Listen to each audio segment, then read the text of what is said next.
Understand the magic, understand the lore. Once you understand the magic, you understand the lore. Once you integrate this understanding with the game's influences in Christian Abraham myth, Hebrew lore, and Gnosticism, you know the story. Light magic and dark magic and alchemy are the keys that enable you to decipher and dissect the lore of the games.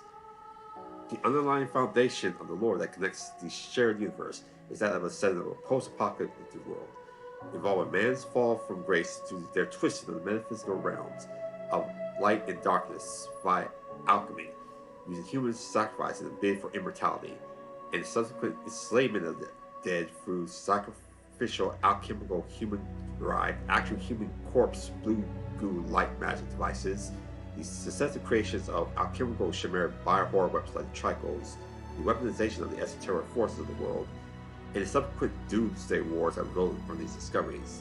From the original sin of sacrificial alchemy came the second apocalyptic wars, a Doomsday War involving atomic weapon equivalent lethal applications of light and dark magic, a war between those who still serve the gods and follow the light magic users, and those who, through the perversion of sacred alchemy, access the sacred creational darkness, reserved only as a province of the divine, the necromancers, the dark magic users.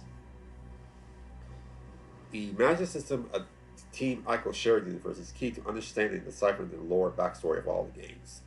It is my supposition that the in-game mythology can be determined by understanding metaphysical realms and the dual aspects of creation, that is, light and darkness in their union in alchemy.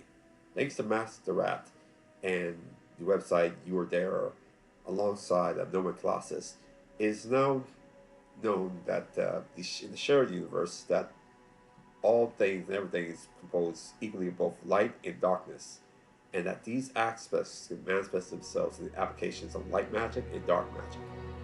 By analyzing the mechanisms and interactions of these elements during the games, one is able to understand the nature of the elements of light and darkness.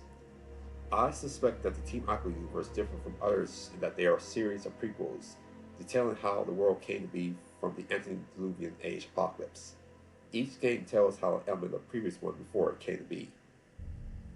The master is key to understanding the underlying themes present within the story and the underlying truth of the Ico world. From the analysis of the magic games, we can make several indicated inferences about the backstory of all the games. All stories have within them three elements which is emblematic of their magic system: light magic, dark magic, and alchemy.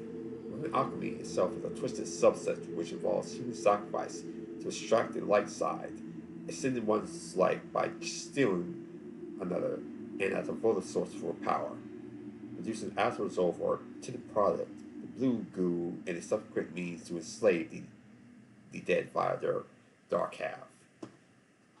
Particularly, the sacrifice of the very young. The twisting of alchemy is the key that enabled us to create an understanding of the lore of the games and all its players.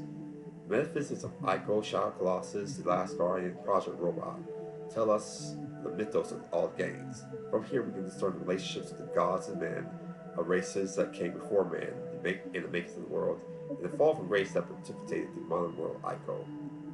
The magic system of the games can be divided once again into three categories: light magic, dark magic, and alchemy.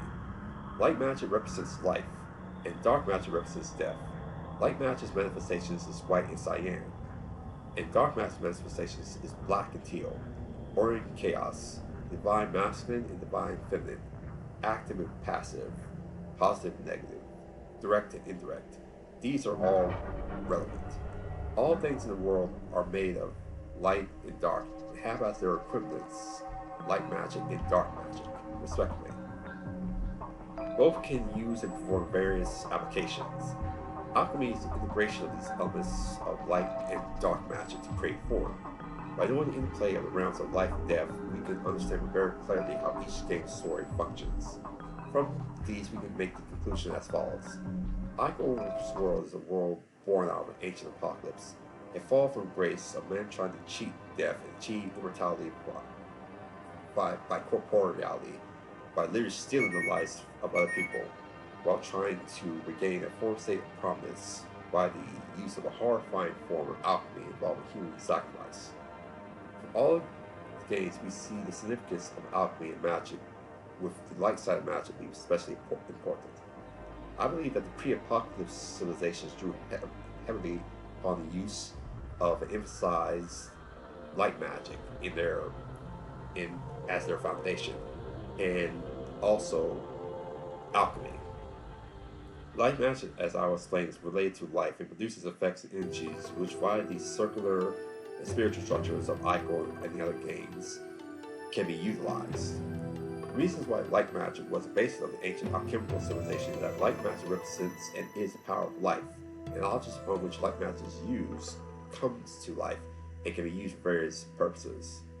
Throughout the games, we see light magic used in the Queen's Sword, the focusing array of the castle gates, the gates themselves, the save chairs, and in the hidden holographic patches, block bridges in Ico. We see light magic used in similar fashion with the great arc bridge of Forbidden Lands, the ancient sword, the save shrines, the idols within the shrine of worship, the gate to the last Colossi, and the alchemy pool in the Shout Colossus. In the last garden, we see light magic within the mirror as a control mechanism and the tower itself. The robots seen with the genocide trailers and hit pictures before the trailer itself strike me as having as a basis for a power source, light magic. The old world civilization was based heavily upon the use of light magic and alchemy, and I believe that this civilization used a special form of light magic, possibly the original light magic given to them by the powers that be, the gods, a power that they may have lost the right to when they became vainglorious and proud, and when they tried to cheat death. Ico's world, drawing heavily from biblical lore, denotes the fall of man by his fall from grace through a series of prequels which convey how the world can be. From this, I figure out the story of Genocide's next game.